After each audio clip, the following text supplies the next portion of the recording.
শেখ সাদি রহমতুল্লাহ আলাইহির নাম শুনে থাকবে তোমরা, আরও যদি না শুনে থাকো এর পরে শুনবে। বিরাট বড় পণ্ডিত, জ্ঞানী এবং বিদ্যান মানুষ। শেখ সাদি রহমতুল্লাহ আলাইহি যখন প্রাইমারি স্কুলে পড়তেন, তিনি এই শেখ সাদি রহমতুল্লাহ আলাইহি তার জীবনের শেষের দিকে এসে উনি একটি সুন্দর কথা, ওনার জীবনের এই কথা লিখে গেছেন, বলে গেছেন যে উনি যখন প্রাইমারি স্কুলে পড়তেন তখন ওনার মাথায় কিছু ঢুকতো না, পড়াশোনায় মনোযোগ ছিল না, স্কুলে যেতে ভালো লাগতো না, স্যারেরা পড়াতেন অন্যদিকে ফিরে থাকতেন, পড়া কিচ্ছু ঢুকতো না, স্যার পড়াচ্ছে ও সবাই বলছে, শেখ সাদি বলতে পারছে না। তো স্যারেরা তাকে নিয়ে পাগল এবং বিরক্ত, এবং প্রতিদিন তাকে চেষ্টা করছে পড়ানোর, প্রতিদিন তাকে বোঝানোর চেষ্টা করছে, প্রতিদিন তাকে একটু একটু করে টেনে তোলার চেষ্টা করছে, শেখ সাদির মাথায় কিছু ঢোকে না। একদিন স্যারেরা খুব রেগে গেল, সবাই গিয়ে বলছে আর তোমার বাবা স্কুলে আসার দরকার নেই, যাও এখান থেকে, যাও ব্যাগ ট্যাগ নিয়ে হাঁটো, তুমি যাও, তুমি আর কাল থেকে স্কুলে আসবে না, তোমার দ্বারা কিছু হবেই না। তো শেখ সাদির সবার সামনে এরকম একটা অপমান খুব খারাপ লাগলো, যে সত্যি তো আমার মাথায় কিছু ঢোকে না, সবাই পারে আমি কিছু পারছি না।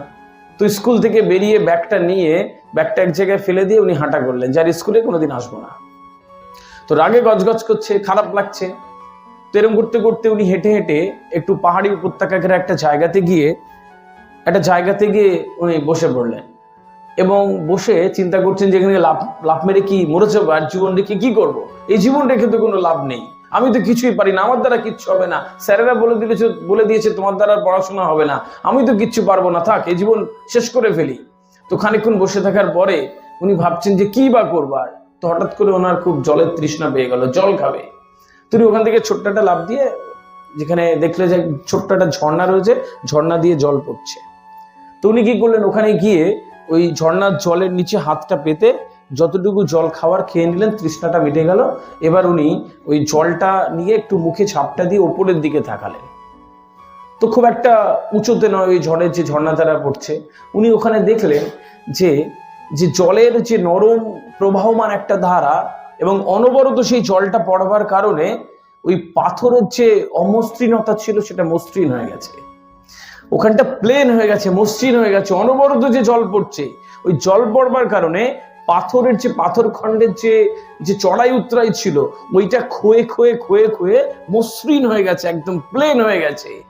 তো উনি ওইটা দেখে ওই আবার আগের জায়গায় এসে বসলেন এবং চিন্তা করতে লাগলেন যে জল তো নরম, তুলোর মতন এরকম, এই নরম জলের অবিরাম ধারা পড়ে পড়ে যদি একটা চড়াই উতরাই পাথর খণ্ডকে এত মসৃণ করে দিতে পারে, তাহলে আমার জীবনকে আমি এরকম ভাবে একটু একটু করে তৈরি করে কেন আমার জীবনকে সুন্দর করতে পারবো না?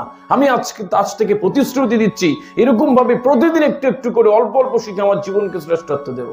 আর সাদির জীবন আজকে আর বলার অপেক্ষা রাখে না, ইতিহাস হয়ে রয়েছে আমাদের সামনে। সুতরাং যদি অবিরাম জলের ধারা পড়বার কারণে পাথরখণ্ড একটা মসৃণ হয়ে যায়, তাহলে আমাদের জীবনটাকে মসৃণ করবার জন্য অসম্ভব বলে কিছু আছে? নিশ্চয়ই নয়। যখন দুটো চোখ, দুটো হাত, দুটো পা, সুস্থ একটা শরীর, ব্রেন আছে, তুমি যা ইচ্ছা তাই করতে পারো, নিজেকে শ্রেষ্ঠত্ব দেওয়ার জন্য যা ইচ্ছা তাই করতে পারো।